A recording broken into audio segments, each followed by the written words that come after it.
Small-minded people have small souls, my grandmother Lisa used to say. So dream big, or you'll turn into a fly when you die. Then you'll live in the house of flies, forever buzzing around with the other small-minded people.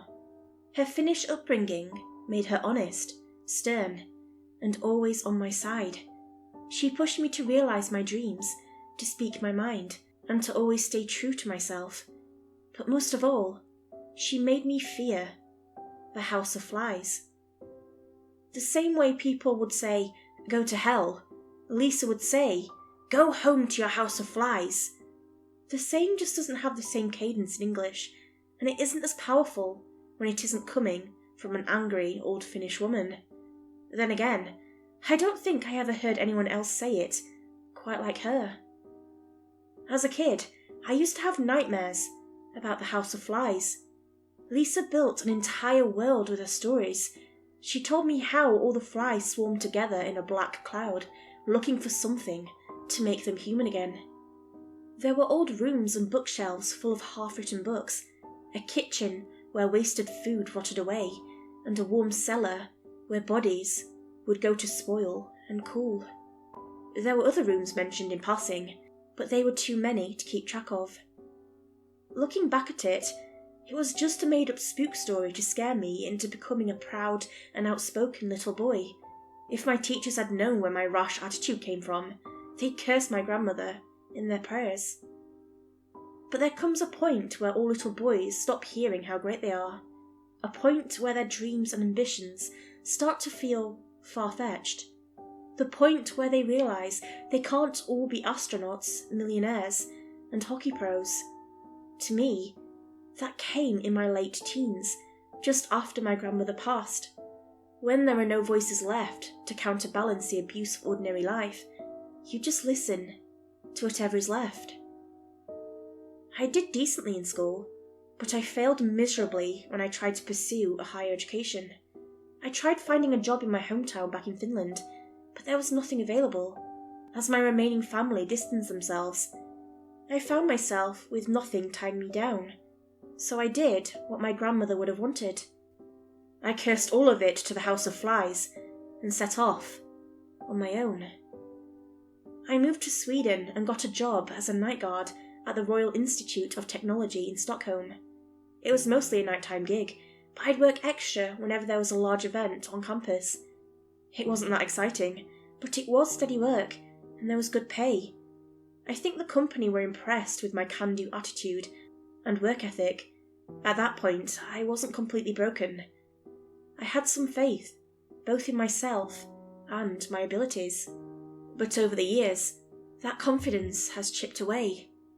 Over 10 cruel years, I was faced with a string of failed relationships and a broken engagement. I failed to get a better place than a one-room apartment, and I'd seen all my colleagues move on to greater and better jobs. One guy, Jonas, won the goddamn lottery, almost €1 million.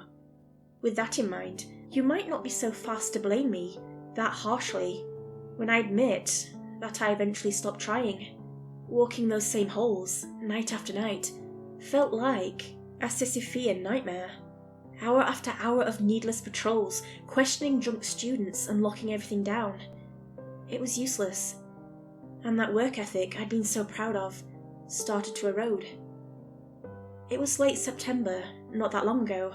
Students were returning to the new semester, and I was back on my route. By now, I knew most of the custodians and faculty. Hell, I'd been on a date with a lady in the cafeteria.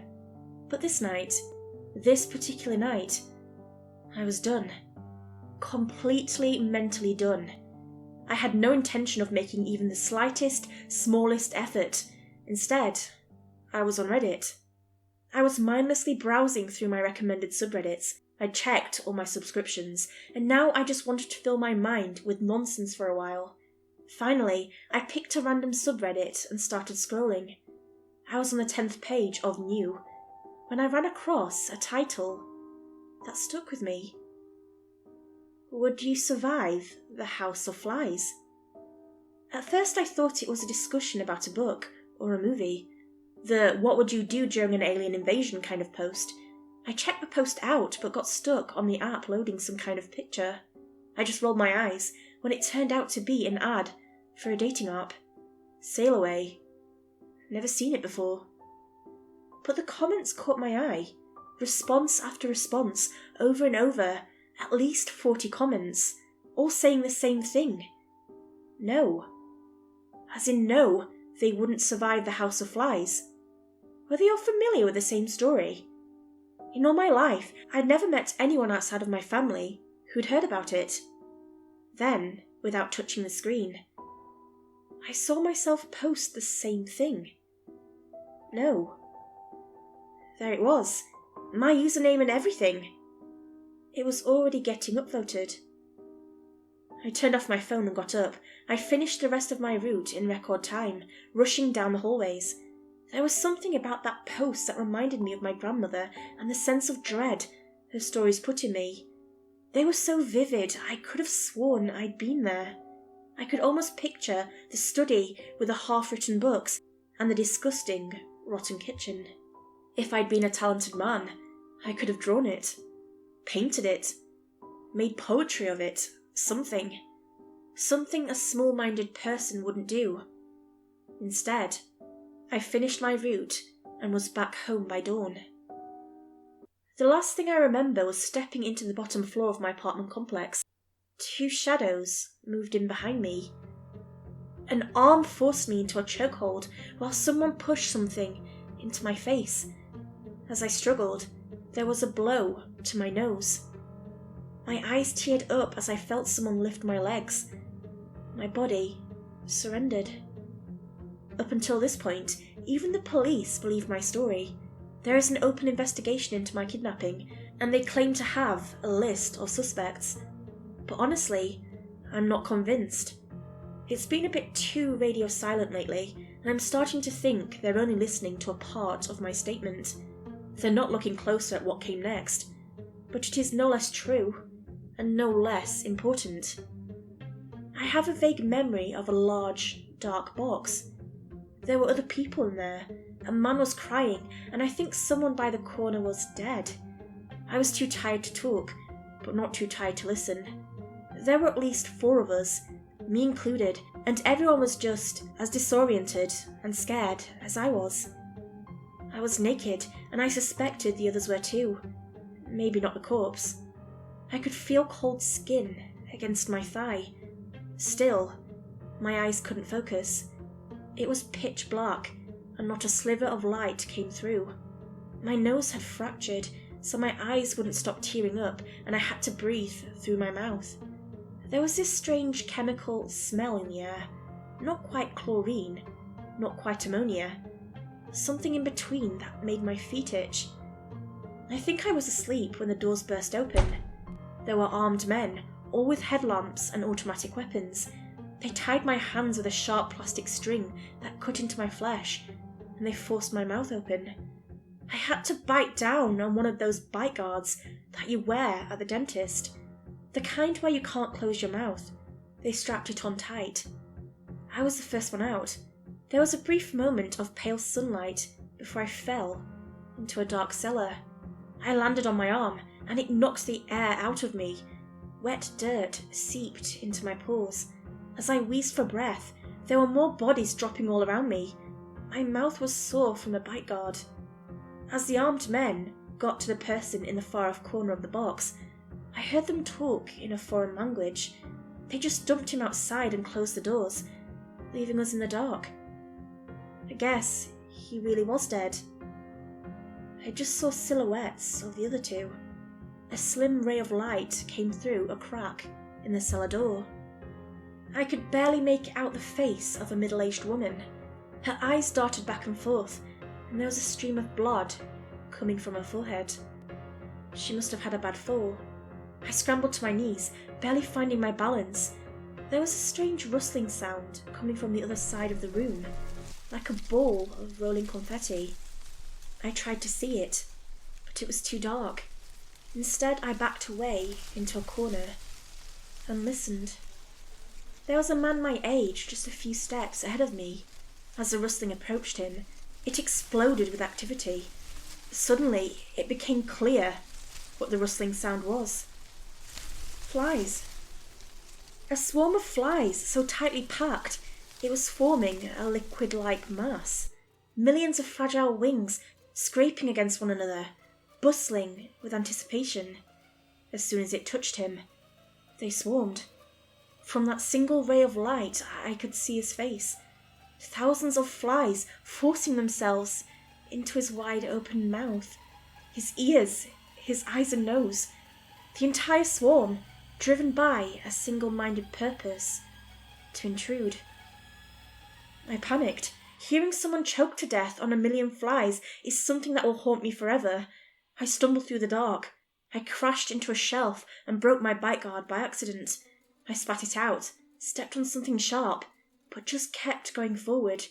The middle-aged woman was right behind me. I could hear the flies spreading out across the room, as if to look for more victims. There was a flight of old wooden stairs. I scrambled up, feeling my stomach trying to escape through my chest. My entire body was surrendering to adrenaline, making me ice cold and burning hot at the same time. As I got to the top of the stairs, the buzzing was all-consuming. It was so loud and ever-present that I couldn't think straight. As I bit down on a fly trying to crawl into my mouth, I remembered Grandmother Lisa's words. They will do anything to become human again. I don't know how I managed to break that door. I just kept slamming against it, using my body as a battering ram. I got splinters and cuts all over my arm and shoulder, but the old wooden door at the top of the stairs gave way. As it did, the middle-aged woman caught up with me. The two of us fumbled into the dining room. It was old, probably from the early 1930s. A simple metal vase stood atop a dining table with a hand-knit tablecloth. As I heard the mass of flies ascending the stairs, I grasped the tablecloth and covered the broken door with it. "We got to cover it up!" I yelled. "Find something! Anything!" My jaw ached from the bite guard, but I had to block whatever was down there from coming up. It was such a bizarre sight to see that strange naked woman still struggling to get her bite guard off. She was making this panicked squealing noise, like a wounded animal. With her hands still tied, she started going through 2 chests of drawers, looking for something to block the door with. A few flies were getting through until I covered the keyhole with my thumb. Tiny scratches tried to get through. The buzzing wings sounded like jet engines as they tried to get into my ears. Over and over, I managed to shake them loose.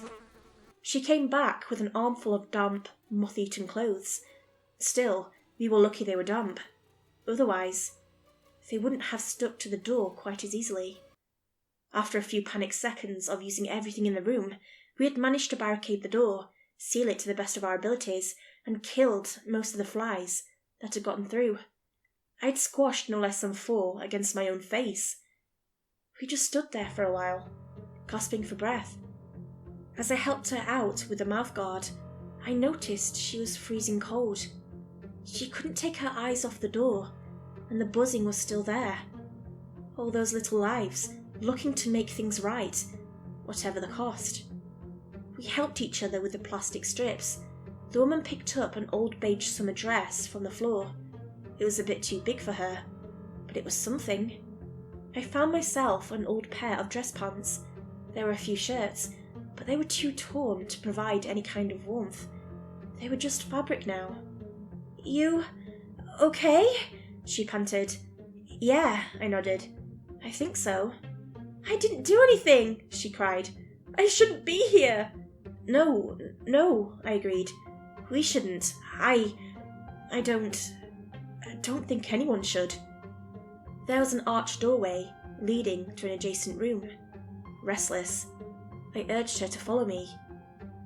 Before I got through the door, I had this overwhelming feeling. I knew what was on the other side of that door as soon as I laid my hand on the handle. It was a study. 18 bookshelves lined the walls, tall enough to reach the ceiling. Old wooden floorboards covered in mismatched carpets. A big cedar wood desk with a typewriter, covered in notes and first drafts. I'd been there before. It was just as I remembered it. The study in the House of Flies, full of half-written, ambitionless drivel. A room where the talentless and uninspired could struggle to make a few coins on the side. It was just as I remembered it, right down to the mismatched carpets. Grandmother used to tell me the study was a place where all records were stored, your unfulfilled life, a half page, in some forgotten book. The woman pushed past me and headed for the window. I closed the door behind me and started sealing the edges and keyholes with paper from the floor. It wouldn't be perfect, but it might buy us some time. The whole house was old enough to fall apart as it was. It'd only be a matter of time before the flies found some mouse hole to follow us through. It's nothing, she said, staring out the window. Swamp, just swamp. The House of Flies, I muttered. There's nothing out there. The what? She yelled. You know where we are? As she stomped over to me, I nodded. I think, yeah, I said. But it couldn't be. But it is. Hey! She snapped her fingers in front of my eyes. Her hands trembled. Focus! Where are we? It is hard to explain, I protested, but just... I held my hands against my head, as if to keep my thoughts in. This place was impossible.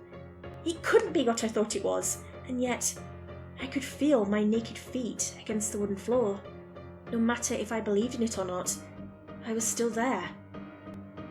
There's a kitchen, 2 doors down to the left. We can't go there, I said. That's where they spawn.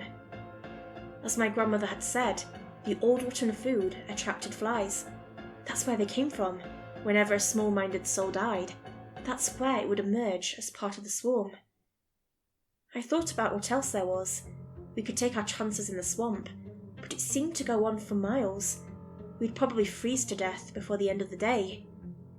I think there's an attic, I said. There's also the bedrooms, bathrooms, and the hallway. So, what do we do? She asked. How do we get out? I have no idea. We had to check out the surrounding area. The woman looked through the windows in the study while I moved into the adjacent hallway. There were a few flies escaping from the kitchen, but they seemed disinterested in attacking me. Instead, they just lolled about, looking for moist spots on the damp wallpaper. There was nothing outside, just swamp.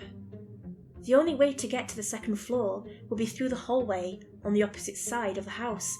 We would have to move either through the kitchen or the dining room, and neither were an option. But it was either that, or the swamp. My feet were freezing from the wet, cold air, so I knew I wouldn't make it very far. As I returned to the study, the woman was holding up a finger. I stayed quiet. There were footsteps coming from the dining room. Footsteps, and a lot of buzzing. First, I thought the man I'd seen could have survived the cellar, but that couldn't be. I'd heard how the flies forced themselves into his lungs. He was dead. I waved the woman over. Our options were limited. Somehow, we would have to move through the kitchen. We stopped in the small hallway joining the 2 rooms. As I closed the door to the study, I saw the man from the cellar burst through the door. The creak from the door hinges hung in the air. His eyes were black and his mouth wide open from the bite guard. Flies were dripping from every orifice like leaky pipes, his swollen stomach moving like a sack of worms. This was it. This was how desperate the flies were to feel human. They'd wear us like a fucking suit. I almost threw up, but I was pulled back. She grabbed my face hard and stared into my eyes. Get your shit together, she whispered. How do we get through the kitchen? I focused. I tried not to think about my lungs and stomach filling with something moving inside me. I wouldn't become that. Everything there is rotten, I whispered back. So if we're not, we'll stand out. What does that even mean? We have to fit in, I said, swallowing hard. We have to stink. Grabbing a broken curtain pole from the window, we peeked into the kitchen. I can't even begin to explain the stench. There was no way we could move through there without getting sick. We had to block our eyes, ears, mouth, everything. But we also had to fit in. Using the broken curtain pole, the woman managed to drag a half-eaten salmon out of the room. Rotten fish has its place in Scandinavian cuisine, but nothing could have prepared me for that smell. It was almost physical in nature, so warm you could touch it. The thing broke apart in our hands as we started smearing it on ourselves. Finding pieces of the broken curtains, I ripped them apart. I put some into my nose, some into my mouth, and some into my ears. I'd just have to close my eyes, and my face would be impenetrable. I offered the remaining pieces to my companion, who reluctantly agreed. We entered the kitchen, keeping our eyes shut. I could feel the flies batting against me. I couldn't feel the floorboards anymore. Instead, there was just soft meat. I could feel the texture of fish and innards slip between my toes. Something popped, like bubble wrap, and splashed against my legs. It irritated the skin, but I just kept my mouth and eyes shut, slowly breathing through my dew-filtered nose. It felt like an eternity, wading through that hellish room. Peaks and valleys, bone poking against the sole of my foot, warm blood dripping from the ceiling, teeth poking out of the walls as I leaned on them for balance, something moving, joints snapping at me like a hungry mouth. Reaching the other side, my hands were shaking so bad I couldn't get a grip on the door handle. As my companion caught up with me, she pushed me away, ripped the door open, and collapsed into the hallway on the other side, dry heaving onto the floor. I closed the door behind us and took a breath of fresh air. I leaned against the wall and sunk to the floor next to her. We'd literally been knee-deep in gore. "Now, what?" she spat. "There are stairs," I said. "There are lots of rooms upstairs." "So what?" she groaned. "How do we get out?" "There has to be something," I said. Maybe we can see a way out. Maybe there's something we can use." "A lot of goddamn maybes," she said. "I thought you knew the place." "Not all of it," I admitted. "But we gotta try." "Sure," she said, spitting. "Let's fucking try." The stairs weren't far off. While the house itself was severely water damaged, the stairs were probably the worst. Some planks were so soft, I thought I'd step right through them. If you stuck close to the wall and grabbed the railing, you could slowly make your way upstairs. But halfway up, my companion broke through the stairs. She managed to catch herself by the railing as I reached out. Less than a second later, I could see the fly-filled man round the corner. By now, there were no eyes left. Only flies. A dark mass. We gotta," I started, but couldn't get the words out. I pulled my companion up next to me as a fly-filled man stared at us. My mind went into some kind of lockdown, and I found my thoughts looping on repeat. "This won't happen to you. This won't happen to you. This won't happen to you." It was a loud crash that finally snapped me out of it, as my companion was holding onto the railing and purposefully breaking the staircase. It was so soft, her foot went straight through. "Come on," she demanded. "Stomp!" So I stomped, frantically. As the fly-filled man started making his way up the stairs, the bottom half of the staircase collapsed. He fell forward, flies spilling from his face as he hit the ground. The pallor of his hijacked body shone in contrast with the wet, dark planks below. My companion stared at him as he got up, while I backed away. "Leave us alone," she demanded. "Just fuck off! Go!" The two just stared at one another. I grabbed her arm, but she pulled away. "You hear me? I said—" Suddenly, he spat at her. One big black glob of flies. It hit her face hard, and she almost lost her balance. This time, when I grabbed her, I didn't let her pull away. As we forced ourselves up to the top floor, it was clear that she was getting worse. Fast. She was coughing up maggots and constantly scratching her eyes. They seemed to bulge as she started having trouble blinking. She leaned on me as we explored the upstairs rooms, just bedrooms, bathrooms, and a pull-down set of stairs for the attic. As I pulled them down, she put her hand on my shoulder. "Liz," she sighed, her mouth starting to bloat. "Useless now." She shook her head. "No, go."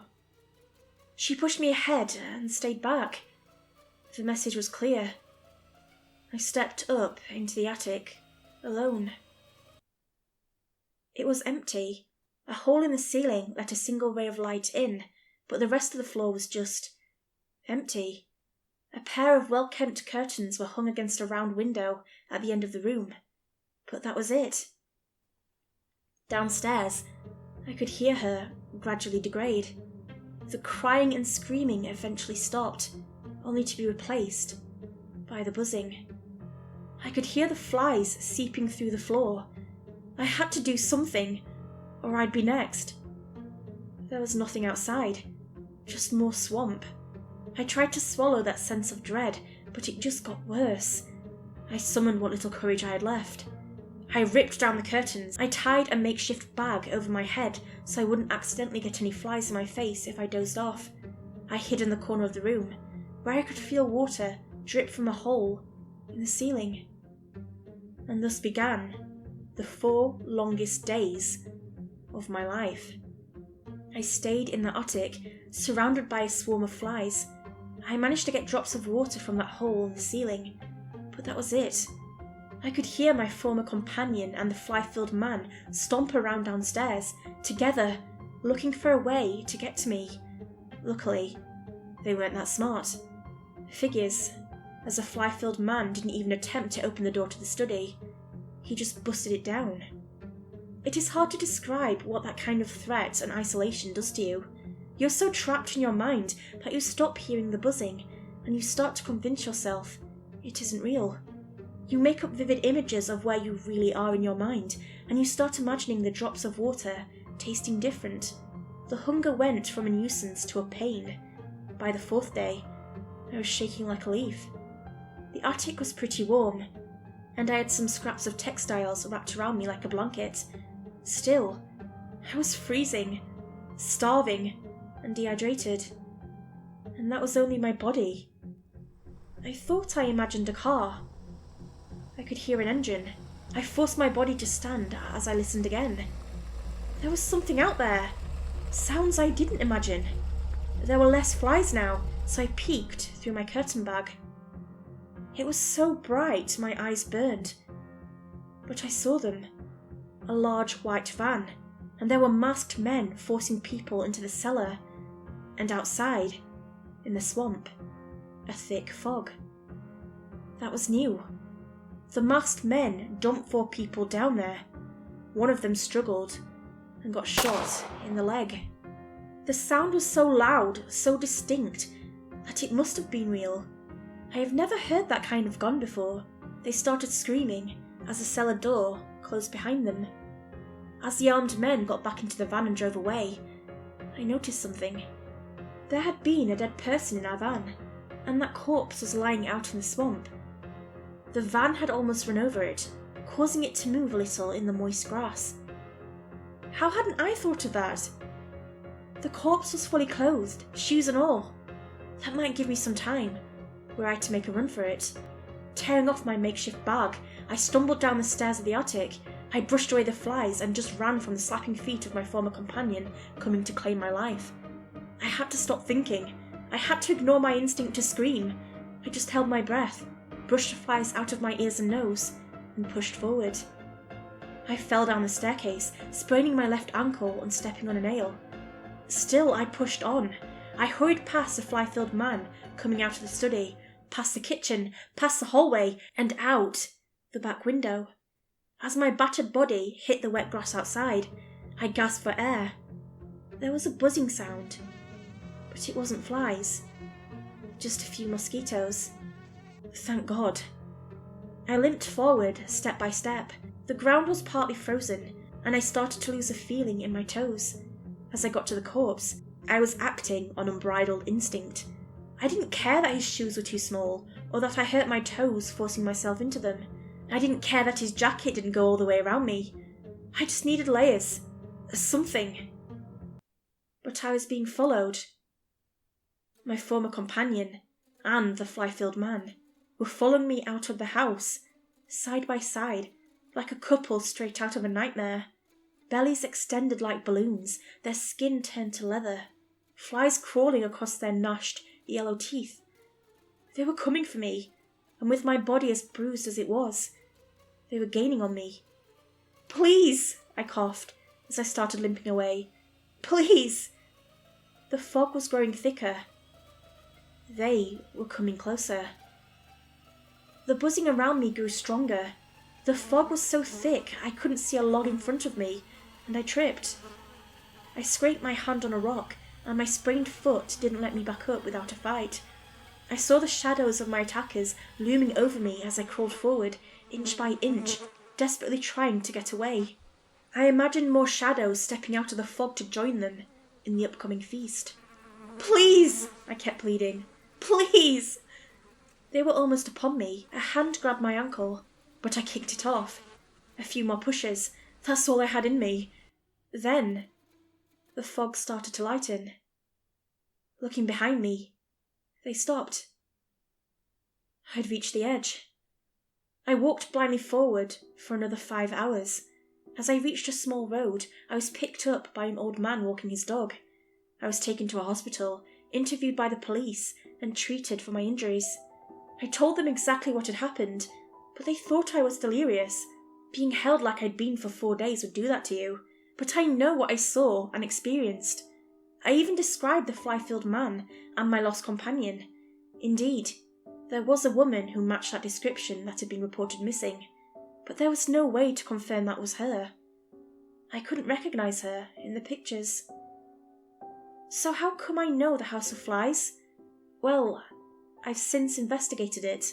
My mother has a hard time believing this story, and she doesn't know what I'm even talking about. But it turns out I do have a history of disappearing. See, when I was a kid, I'd gotten lost in the woods as my parents took me mushroom picking.